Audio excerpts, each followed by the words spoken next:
আসসালামু আলাইকুম। সবাই নিশ্চয়ই ভালো আছেন। আলহামদুলিল্লাহ আমরাও সবাই ভালো আছি। আচ্ছা বলেন তো কার, কার ফোন এরকম ভিডিওগুলো দিয়ে গ্যালারিটা ভর্তি থাকে? আমার ফোন তো হাতের কাছে পেলে এরকম ভিডিওগুলো করে গ্যালারি ভর্তি করে রাখে। তো এটা ছিল 14ই জানুয়ারি মঙ্গলবার। এটা ছিল বিকেলের দিকে। ইদানিং আবার খুব চা খেতে ইচ্ছা করে। তাই এখানে একটা এলাচ দিয়ে দুধটা খুব ভালোভাবে জাল করে নিচ্ছি। আর এরপরে বেশি করে চা পাতা দিয়ে লিকারটা বেশি দিয়ে একটু চা বানিয়ে নিলাম। অনেকদিন ধরে একটু পাউরুটি দিয়ে চা খাওয়া হয় না। পাউরুটি ছিল বাসায়, তো পাউরুটি দিয়ে একটু চা খাচ্ছিলাম। আমার ছেলেরা আজকে একাই কোচিংয়ে গিয়েছে, অন্যদিন তো আমি নিয়ে যাই। আজকে শরীরটা বেশি ভালো লাগছিল না, যার কারণে ওদেরকে একাই পাঠিয়ে দিয়েছি। আমাদের পাশের বিল্ডিংয়ে সবাই পিকনিকের আয়োজন করেছে। আর কি আমাদের গলির মধ্যে যারা আছে সবাই পিকনিকে অংশগ্রহণ করতে পারবে। তো আমার ছেলেরাও আজকে পিকনিকে থাকবে। ওদের সঙ্গে যারা খেলাধুলা করে, ওদের সমবয়সী বড়রা ছোটরা সবাই পিকনিকে থাকবে, যার কারণে ওরা আজকে অনেক আনন্দ করবে।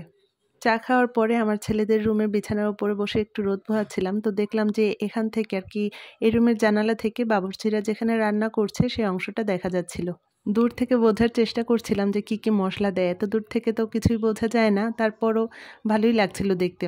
বাবুর্চিদের তারা এত পরিমাণে রান্না করে, তাদের চোখের একটা আন্দাজ হয়ে গেছে। কিভাবে দেখেন কত বেশি বেশি করে সব মশলা দিচ্ছে। প্রতি বছরই তারা এই পিকনিকের আয়োজন করে এবং রান্না বাড়াটা বাসার এই পিছনের এই অংশটাতেই করে।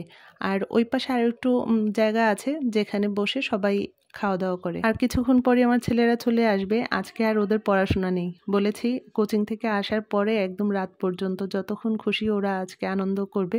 এরপর যখন আমার ছেলেরা বড় হবে এবং এই গলির মধ্যে ওদের সাথে যারা আছে ওরা যখন বড় হবে, তখন আবার ওরাও এরকম পিকনিকের আয়োজন করবে।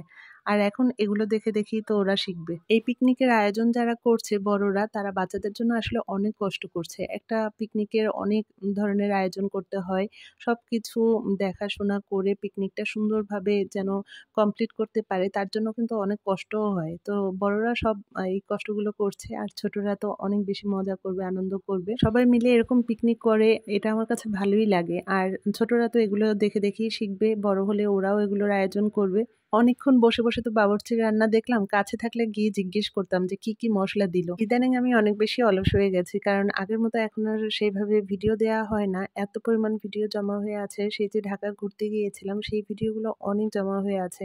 তো আমি যে অ্যাপসটা দিয়ে ভিডিওগুলো এডিট করতাম সেই অ্যাপসটা একটু সমস্যা হয়েছে, যার কারণে এখন সেই আগের মতো কাজও করা হয় না। তারপর চেষ্টা করব আস্তে আস্তে সব ভিডিওগুলো আপনাদের সঙ্গে শেয়ার করার।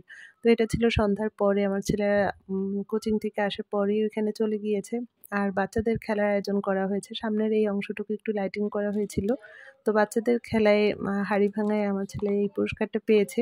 পুরস্কার যেমনই হোক না কেন, এটা যে বাচ্চারা কত আনন্দ পেয়েছে, ওরা অনেক বেশি খুশি হয়েছে।